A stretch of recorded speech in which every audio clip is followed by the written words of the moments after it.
Puis, le message sera bien sûr tiré de la paracha Vayetranan, qui veut dire je supplierai.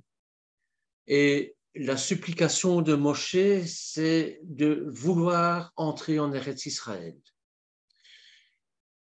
Et bien sûr, l'Éternel va dire non, pas question, tu n'entreras pas en Eretz Israël, ne reviens plus là-dessus. Je paraphrase, hein, et je résume en même temps, mais mon autorité de père te dit non, ne reviens plus là-dessus.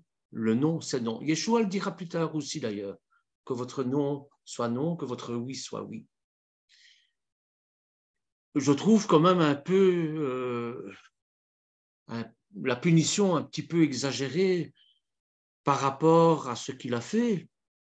Parce que bon, Moshe, on lui a demandé de prendre son bâton il y a 40 ans pour ouvrir la mer Rouge. Et c'est ce qu'il a fait.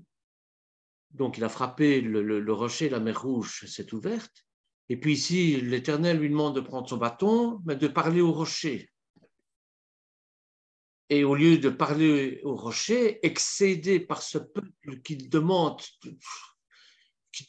toujours des miracles, qui se plaint toujours, qui n'est jamais content, excédé, et je peux me mettre à sa place, il frappe le rocher au lieu de lui parler. Et les commentateurs disent c'est à cause de ça qu'il ne peut pas entrer en Eretz Israël. Moi, je crois que ce n'est pas à cause de ça. Je crois sincèrement que la mission de Moshe n'est pas terminée.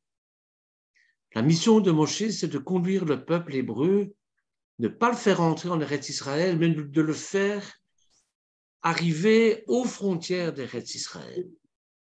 Et c'est Yehoshua qui va le faire rentrer en Eretz Israël, comme c'est Yeshua qui va nous faire rentrer en Eretz Israël spirituel. C'est pas Moshe. Donc, Moshe a une mission perpétuelle. Et c'est pour ça qu'il ne peut pas rentrer en Eretz Israël. Selon moi, bien sûr. Ça vaut ce que ça vaut. Et dans cette paracha, il y a quelque chose d'extraordinaire qui va se dégager. Il va d'abord rappeler les 10 paroles, hein, qui est le fondement même, la base même du judaïsme et de notre foi aussi, à nous, judéo-chrétiens, juifs messianiques. Et à la suite de ça, il va y avoir, à la suite des 10 paroles qu'il va rappeler, il va fonder le judaïsme sur une prière ô combien célèbre, parce qu'encore aujourd'hui, nous la récitons 3 fois par jour. Enfin, pour les juifs pieux en tout cas, hein, et pour les juifs messianiques aussi, nous la récitons souvent. Et cette prière, c'est le Shema Israël, bien sûr. Le Shema Israël, hein, je vais le citer, parce que je ne peux pas le mettre en ligne, il y a beaucoup d'interprétations. Évidemment, ce n'est pas une question d'interprétation, c'est une question de droit d'auteur. Donc, je ne peux pas le mettre en ligne, mais je vais le réciter. Hein. Donc, mon message sera les racines de la prière juive dans le Notre Père, puisque je suis ici pour parler de l'équivalent dans la Brit Hadasha. Donc, la première chose, c'est bien sûr le schéma Israël, que tout le monde connaît, qui est tiré du Devarim au chapitre 6, versets 5 à 9, hein, et qui nous dit Shema Israël, Adonai Eloheinu, Adonai Echad. Écoute Israël, l'Éternel notre Dieu, l'Éternel est un. Baruch Shem Kevot Malchuto Leolam Varet. Béni soit le nom de son glorieux royaume pour toute l'éternité. On va voir les correspondances qu'il y a avec le Notre Père que Yeshua nous a, que la prière que Yeshua nous a donnée. Puis on continue, hein, avec Devarim, au chapitre 6, toujours versets 5 à 9, qui nous dit Verakta et Adonai Elohecha bechol levavcha uvrol nafshecha vuchol merodecha. Tu aimeras l'Éternel ton Dieu de tout ton cœur, de toute ton âme et de tout ton pouvoir, de toute ta volonté. Veyayu adevarim erele asher anochi metzavera ayom al leverera. Ces devoirs que je t'impose aujourd'hui seront gravés dans ton cœur. Veshinal netam levenera vedirbarta bam beshiftera beveitera. Tu les inculqueras à tes enfants et tu t'en entretiendras soit dans ta maison, ou vleretera vaderesh, soit en voyage, ou shrobera ou komera, en te couchant et en te levant. Ou kshartam lechot al yedera veyur les totafot beimenecha, et tu les attacheras comme symbole sur ton bras et les porteras en fronton entre tes yeux. Pour taktam nal metsusot beitecha ovisherecha, et tu les inscriras sur les poteaux de ta maison et sur les portes. Ça, c'est le schéma Israël. Ce schéma Israël, qui est bien sûr très célèbre de par sa composition, mais aussi très célèbre par le fait que depuis autant d'années, eh bien, on le récite, et c'est vraiment les bases du judaïsme. Et ce schéma Israël s'insère donc dans le long sermon prononcé par Moshe aux enfants d'Israël, un petit peu avant sa mort. Bon, il va mourir, il le sait bien, donc le livre de Devarim, ça sert à ça, c'est un livre, c'est un testament en quelque sorte. Et c'est après l'énoncé, après le rappel des 10 paroles. Et ce n'est pas sans raison, bien sûr. Donc, il va rappeler les 10 paroles, et après, il va réciter cette prière-là. Et cette prière-là a comme but de donner le fondement du message messianique, du message mosaïque, qui est que le Dieu d'Israël est un. Et les gens, enfin les commentateurs disent, c'est à partir de ce moment-là que, que Moshe instaure le monothéisme dans tout le monde.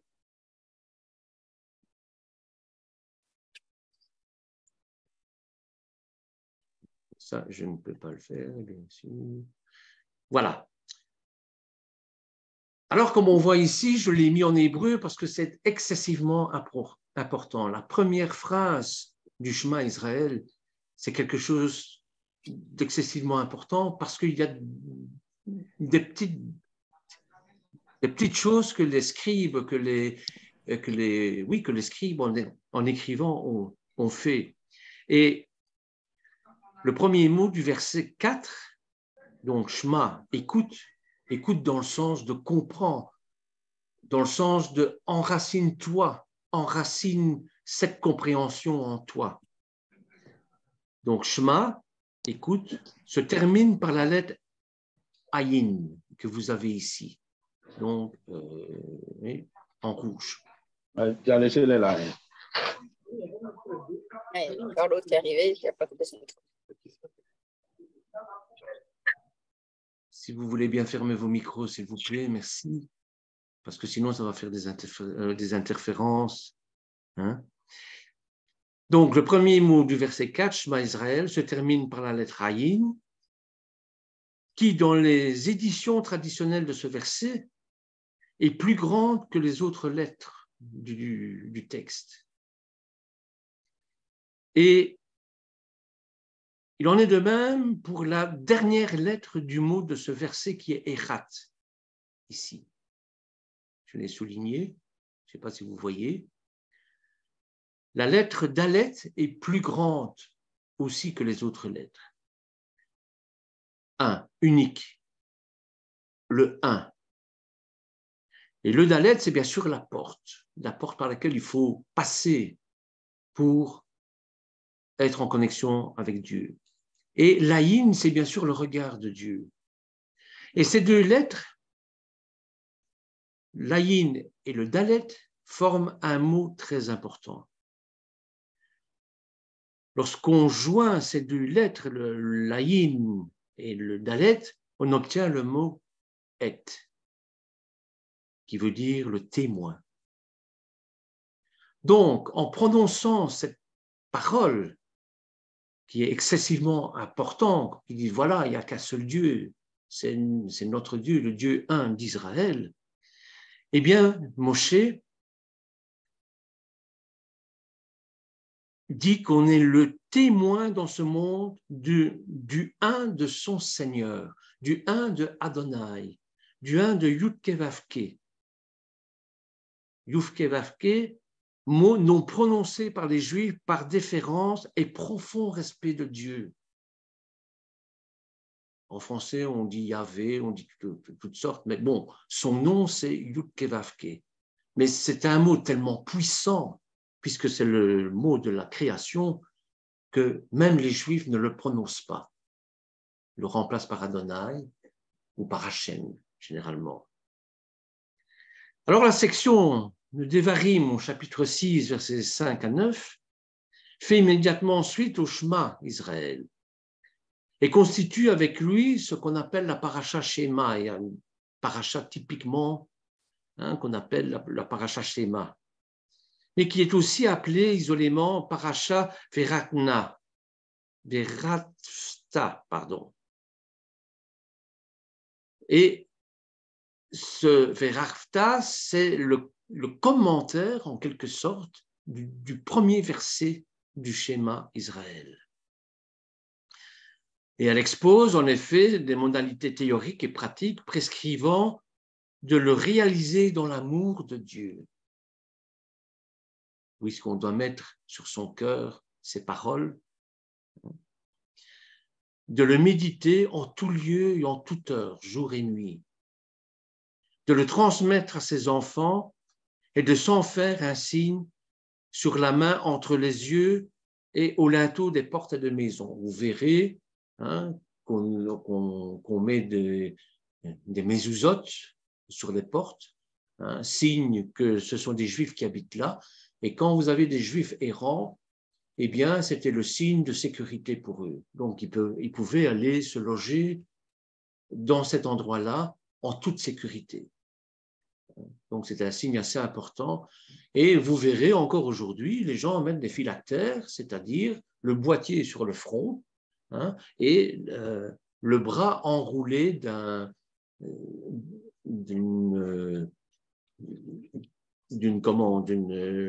en cuir, d'une lanière en cuir. Et c'est ça le signe sur la main et entre les yeux. Et sur le linteau des portes, vous avez compris que c'était la mezouza, évidemment.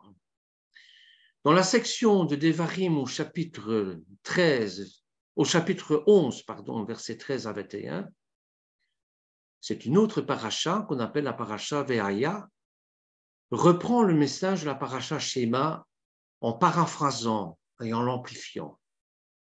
Et ça m'a fait rappeler à Josué au chapitre 1, verset 8, qui le rappelle d'ailleurs. Alors Josué, chapitre 1, verset 8, nous dit que ce livre de la loi ne s'éloigne point de ta bouche. Médite-le jour et nuit pour agir fidèlement selon tout ce qui a été écrit, car c'est alors que tu auras du succès dans tes entreprises, c'est alors que tu réussiras. Les prophètes d'Israël, travaillant et méditant sur le verset du schéma, prophétisent un temps où l'Éternel, où Dieu d'Israël, où le Dieu un d'Israël sera aussi celui des nations, comprenant dans le schéma comme une affirmation univoque du monothéisme, rejetant les autres cultes. Lorsqu'on fait cette profession de foi en récitant le schéma Israël, on s'engage, on fait une alliance avec l'Éternel en disant « je rejette l'idolâtrie ». Dans Bamidbar, au chapitre 15, versets 37 à 41, qui prend le nom de Parashat Tzitzit, qui était également appelé Parashat Yetziat Mitzraïm, c'est-à-dire la sortie d'Égypte, eh bien, cette section reprend, donc cette paracha reprend un certain nombre de prescriptions spirituelles, morales, pratiques, des rappels historiques, des avertissements de cette période, de cette prière.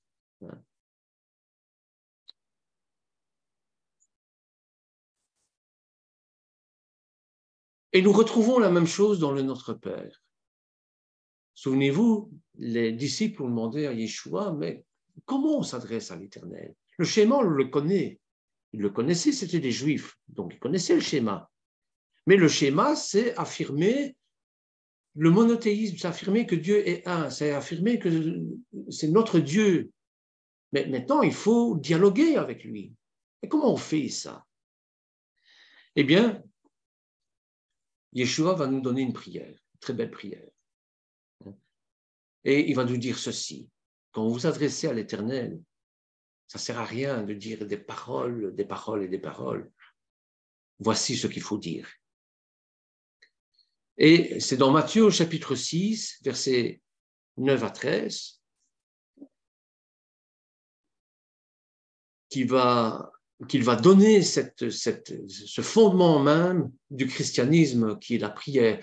Dans le judaïsme, c'est le schéma Israël, évidemment, mais on va un pas plus loin avec Yeshua, avec lequel on adresse la prière directement au Père. Et c'est le Notre Père qui est aux cieux, que ton nom soit sanctifié. Souvenez-vous de ce que j'ai dit dans le schéma Israël. On parle aussi du nom qui est sanctifié. Que ton règne vienne. On parle aussi dans le schéma Israël. Que ta volonté soit faite sur la terre comme au ciel.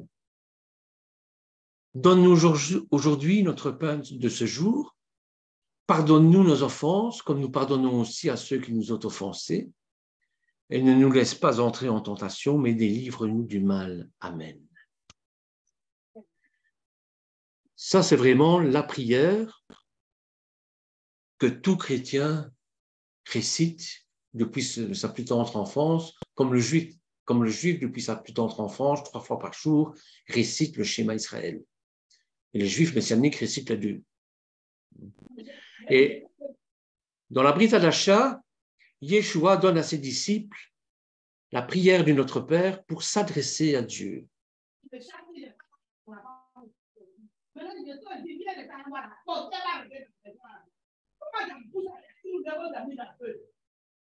S'il vous plaît, fermez vos micros, s'il vous plaît, ça va faire des interférences. Mais elle a attrapé ça là, plié pour mettre en bas là-bas. Alors quand elle fait ça, elle peut couper une nappe là. Non, c'est le deux.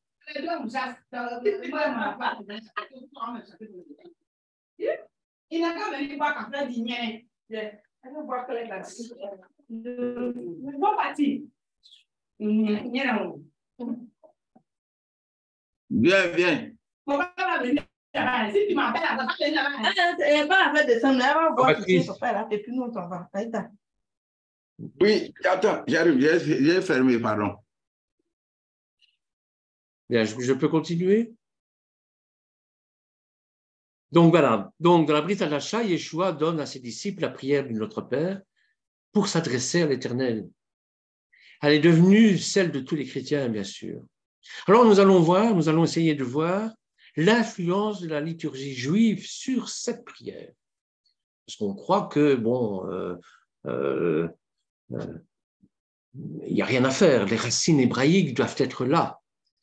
Donc, on n'a pas inventé un Notre Père comme ça, une prière comme ça, non, non. Le Notre Père prend ses racines dans le judaïsme, prend les racines dans le schéma Israël. Et pas uniquement dans le schéma Israël, mais dans toutes les prières liturgiques aussi. On va voir ça, par exemple, il y a certains termes, il y a certaines phrases qui vont être issues du Kaddish. Vous voyez? Donc, le Notre Père prend ses racines dans la liturgie juive. Que ton nom soit sanctifié. Sanctifié soit ton nom, que ce soit dans le schéma ou dans le Notre Père, c'est repris. Qu'est-ce que ça veut dire? Eh bien, que soit sanctifié ton nom très haut dans le monde que tu as créé selon ta volonté, que ta volonté soit faite. Et vous verrez ça dans Ézéchiel au chapitre 38, verset 23. C'est pour vous montrer d'où ça vient, ça. Et dans Ézéchiel et Ereskel, disons-le en hébreu, Ereskel, au chapitre 38, verset 23, il nous dit « Je manifesterai ma grandeur et ma sainteté, je me ferai connaître aux yeux de la multitude des nations, et elles sauront que je suis l'Éternel. » Que ton règne vienne. Eh bien, que vienne tantôt, que vienne bientôt, et que soit reconnu du monde entier ton règne, ta royauté, ta seigneurie, afin que tu sois loué, ton nom pour l'éternité. C'est ce qu'il nous dit dans le Kaddish. Que signifie que soit faite ta volonté sur terre comme au ciel? Qu'est-ce que ça signifie? Eh bien, nous reconnaissons par là que tout est dans la main de l'Éternel, que c'est lui qui dirige le monde, qu'on doit se laisser guider par lui. Et ce n'est pas nous qui dirigeons le monde, mais c'est Dieu qui dirige notre vie. Que soit faite ta volonté dans le ciel et sur la terre. Donne la tranquillité de l'esprit à ceux qui te craignent, à ceux qui te respectent, à ceux qui te louent, à ceux qui croient en toi. On ne doit plus s'occuper de ce que demain sera fait. Ça, c'est s'en remettre entièrement dans les mains de l'Éternel.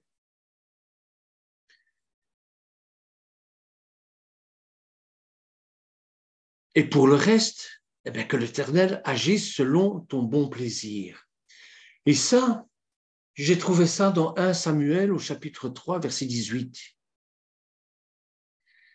Où Élie, parce qu'on parle d'Élie dans 1 Samuel chapitre 3, verset 18, où Élie dit « C'est l'Éternel qui fasse ce qui lui semblera bon ».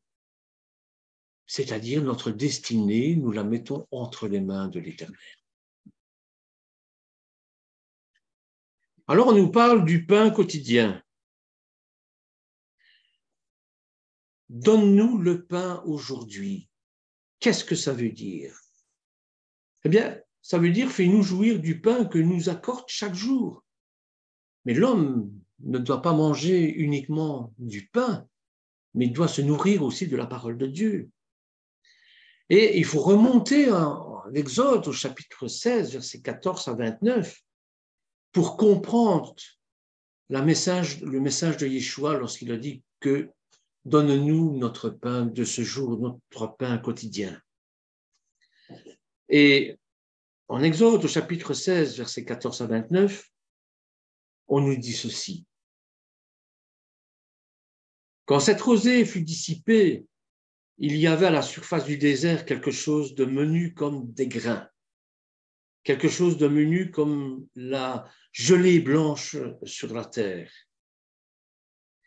Et les enfants d'Israël regardèrent, ils se dirent l'un à l'autre, qu'est-ce que c'est ça? Car ils ne savaient pas ce que c'était. Et Moïse leur dit, c'est le pain que l'Éternel vous donne pour nourriture. Voici ce que l'Éternel a ordonné, que chacun de vous en ramasse ce qu'il faut pour sa nourriture. Un homère par tête, suivant le nombre de vos personnes, et chacun en prendra pour ceux qui sont dans sa tente. Les Israélites firent ainsi, ils en ramassèrent les uns en plus, les autres en moins. Voilà d'où ça vient. Donne-nous notre pain de ce jour. Vous voyez comme les racines sont profondes. Remets-nous nos dettes, nos fautes, comme nous avons remis à nos débiteurs, comme nous avons pardonné à ceux qui nous ont offensés. Remets-nous, notre Père, nos péchés comme nous le remettons à tous ceux qui nous ont fait souffrir. Eh bien, c'est dans le Talmud qu'on trouve ça. C'est dans le Talmud, à Tananit, au chapitre 16, verset A, alinéa A. Et ne nous laisse pas entrer en tentation. Ne nous livre pas au pouvoir du péché, de la transgression, de la faute, de la tentation ni de la honte.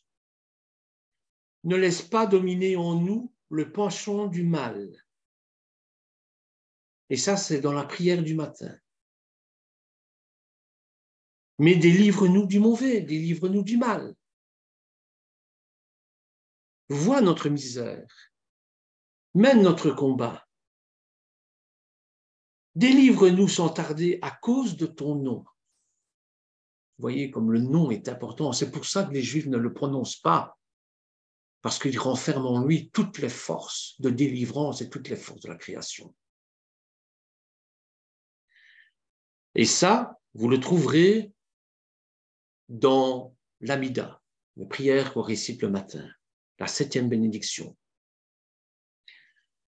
Car c'est à toi qu'appartiennent le règne, la puissance et la gloire pour les siècles des siècles. Car la grandeur et la gloire, la victoire, la majesté t'appartiennent, ainsi que toutes les choses du ciel et de la terre. À toi est le règne, et tu es le Seigneur de tout être vivant dans les siècles. C'est ça que ça veut dire. Seigneur, je reconnais que tu es mon Elohim, mon Créateur, et tout appartient, tout est à toi. Et j'en dispose parce que tu le veux bien.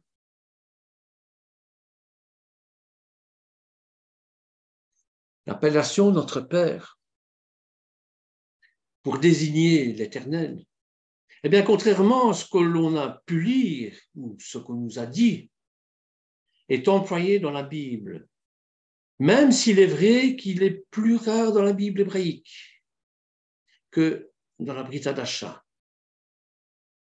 Il est employé aussi dans la tradition orale et dans la liturgie. Si Yeshua appelle l'Éternel Abba, Pierre, Père, et ordonne à ses disciples, et nous ordonne à nous de s'adresser à lui en disant « Notre Père », eh bien, c'est qu'il sait par l'Écriture, puisqu'il est la Torah vivante, puisque la Torah s'est incarnée en un homme qu'on appelle Yeshua Nostri, Jésus de Nazareth, pour le dire dans le langage des nations, eh bien, il est la Torah vivante, il est l'homme Torah, comme nous dit notre Roué, parce qu'il est tout ce que la Torah désigne. Et c'est pour ça qu'il sait par l'Écriture, par les Écritures, que le Devarim disait à Israël au chapitre 14, verset 1, « Vous êtes les fils de l'Éternel, votre Dieu. » Et que le prophète Jérémie, s'adressant à Israël, afin qu'il se repente, parle ainsi. Dieu te dit, « Je veux te faire une place parmi mes enfants. Tu m'appelleras mon Père et tu ne t'éloigneras plus de moi. » Jérémie, chapitre 3, verset 20. Vous pourrez multiplier les citations, hein. Il y en a énormément dans la Bible. Je voudrais tenter de cerner au niveau biblique le sens même de l'appellation Père. Et je vous disais en introduction que lorsque Moshe, dans sa supplication pour entrer en Eretz Israël, l'Éternel lui dit « Stop, j'ai dit non et je maintiens mon nom ». Et c'est l'autorité du Père qui fait ça. Que votre oui soit oui, que votre non soit non. Et en tant que Père, parfois, même si nous aimons nos enfants, nous ne devons pas céder.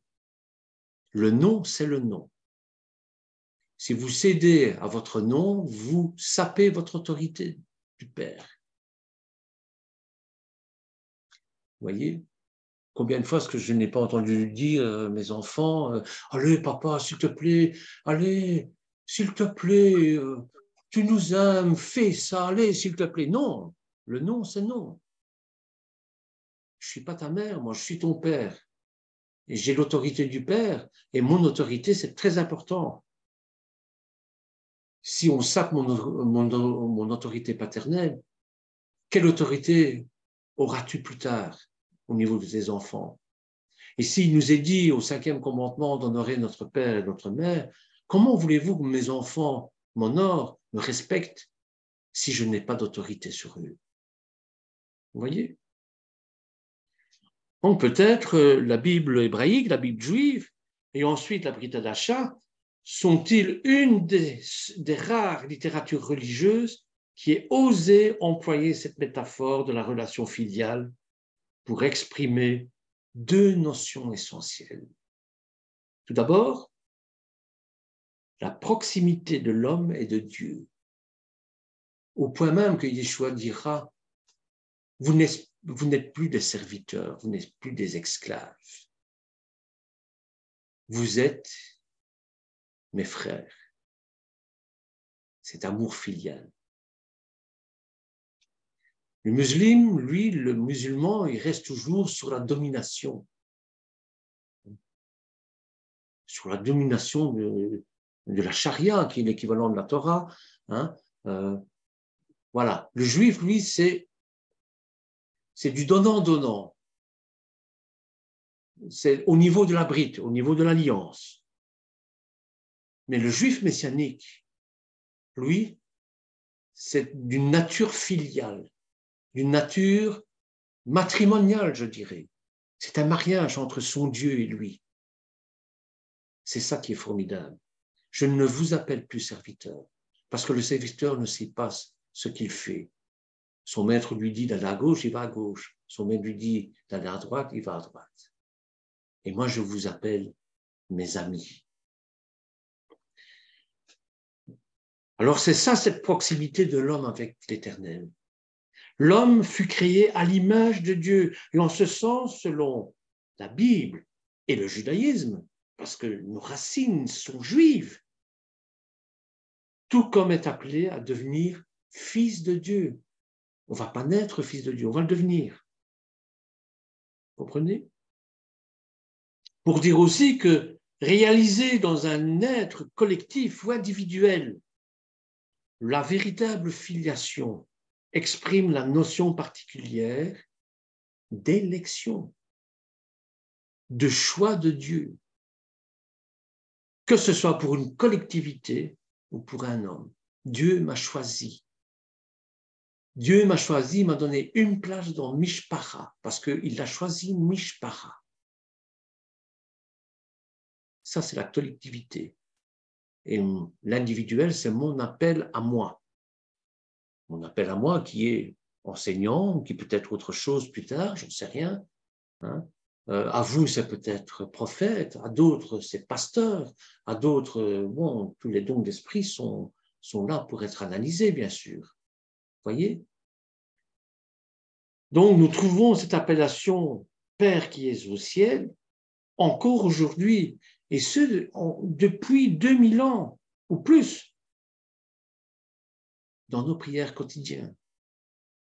Alors, quand vous récitez le Notre Père, n'oubliez pas de réciter le schéma Israël en même temps, ou avant. Une des bénédictions qui précède le chemin Israël, nous disons Notre Père, notre Roi. il y a la célèbre chanson de Barbara Streisand, ce que je passerai tout à l'heure. Hein, cette célèbre chanson qui Avinu Malkeinu, notre Père, notre Roi, qu'on chante à Kippour, souvenez-vous, une très belle chanson d'ailleurs. Et je suis un peu trop loin là. Donc, notre Père, notre Roi, vous voyez que dans toute la littérature liturgique, nous le rencontrons. Et cette double appellation de notre Père, notre Roi, exprime pour le judaïsme, comme pour les Juifs messianiques que nous sommes, dans sa lecture continue existentielle de la Torah, que Dieu est proche. Il est le Dieu d'amour. Il est le Dieu de miséricorde. Il est abondant en grâce, dont nous parle l'Exode, avec tous ses miracles. Mais cette proximité de Dieu ne doit pas faire oublier à l'homme, et même à l'élu que nous sommes, parce qu'il nous a choisis, que Dieu est aussi le maître de l'univers. Melech haolam, le maître de l'univers, le roi de l'univers, le tout autre, le créateur Elohim, qui exige de nous d'agir ici-bas pour qu'enfin il soit, selon la parole de Zacharie, au chapitre 14, verset 9, parole répétée à la fin de tous les offices, reconnu comme roi sur toute la terre. Que ton nom soit sanctifié.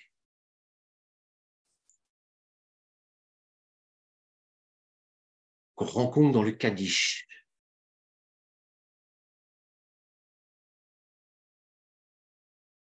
Vous pouvez sur Wikipédia taper Kaddish et vous avez la traduction. Hein. Je peux le faire ici, mais je ne sais pas si j'aurai le temps. Non, il est déjà 11h47, donc je n'ai pas le temps de vous le réciter, de vous le commenter, mais c'est une magnifique prière. Alors, qu'est-ce que cela évoque pour le juif? Eh bien, que ton nom soit sanctifié.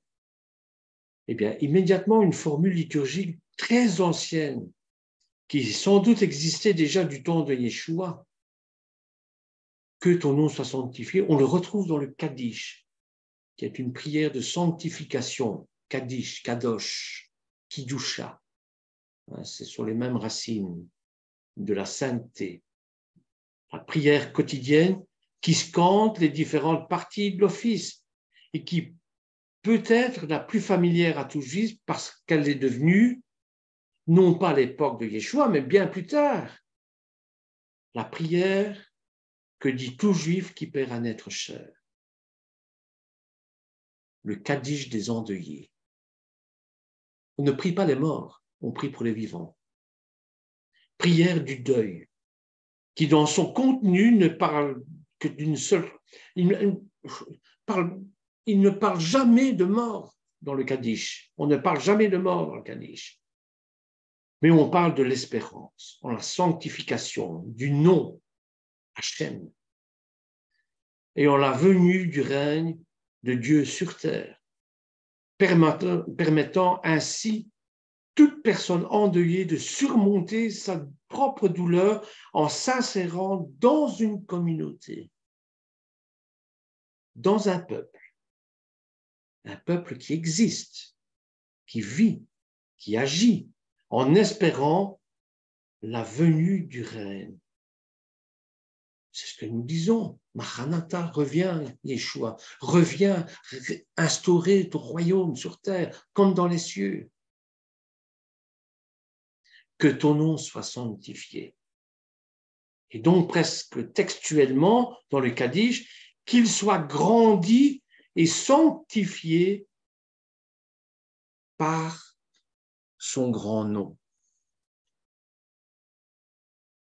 La sanctification du nom s'effectue de 3 manières différentes, dans 3 sections. On sanctifie la vie, pas la mort, la vie. Ça signifie insérer la présence de Dieu dans tous les gestes de l'existence. Ne pas profaner le nom de Dieu dans l'existence que l'on mène.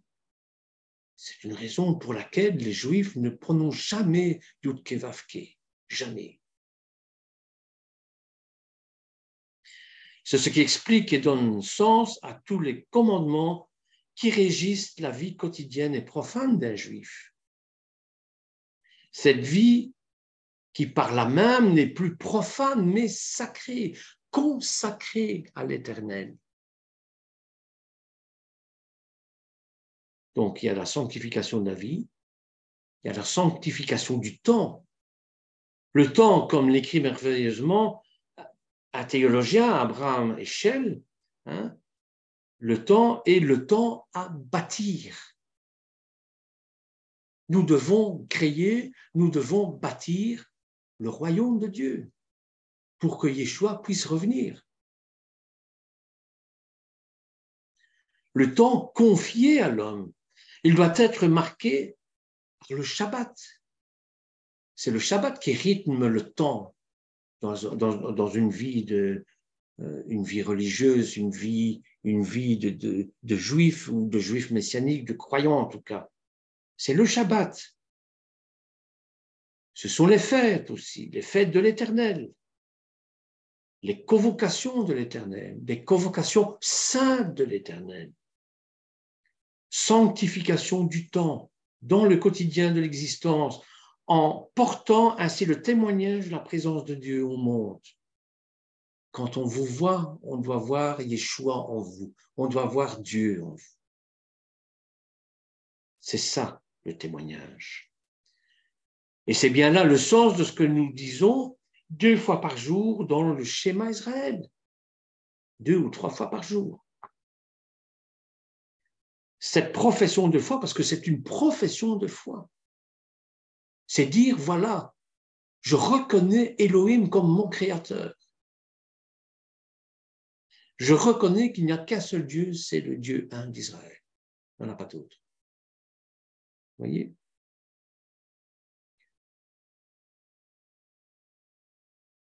Sanctifier le temps, sanctifier la vie, sanctifier le nom, oui.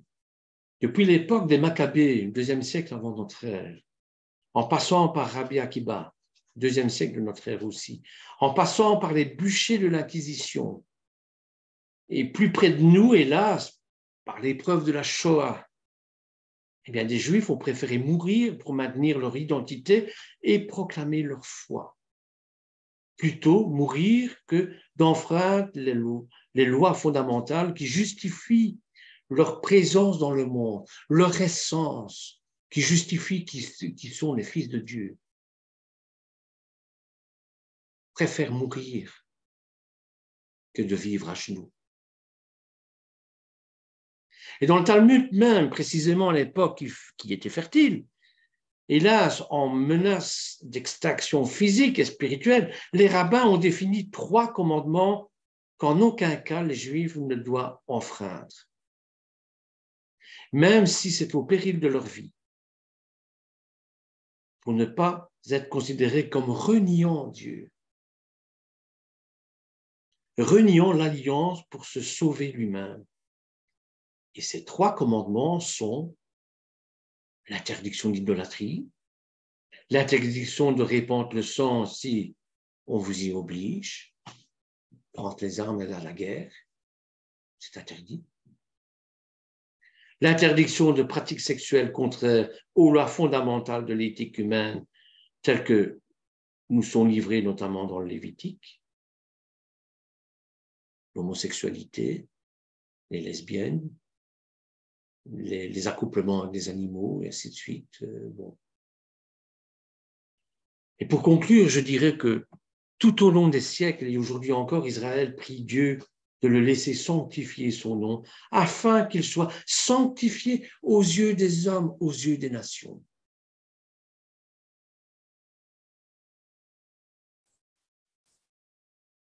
Le pardon des fautes. Pardonne-nous, notre Père, car nous avons péché. C'est la troisième demande de notre Père. Pardonne-nous nos fautes. Je mentionnais déjà tout à l'heure cette bénédiction de l'Amida.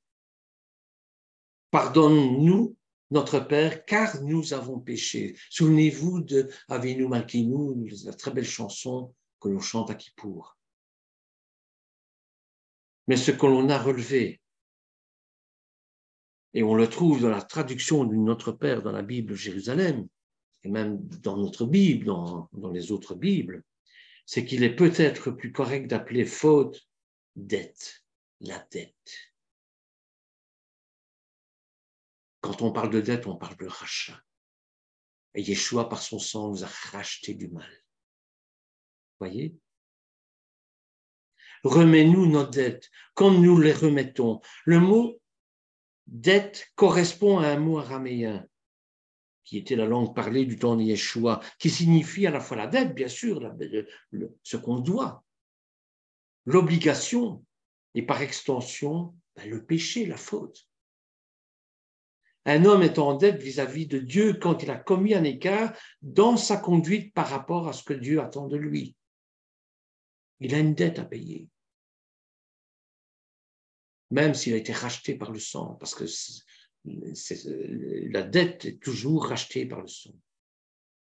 À partir du moment où l'homme est en dette, il n'a pas accompli son devoir.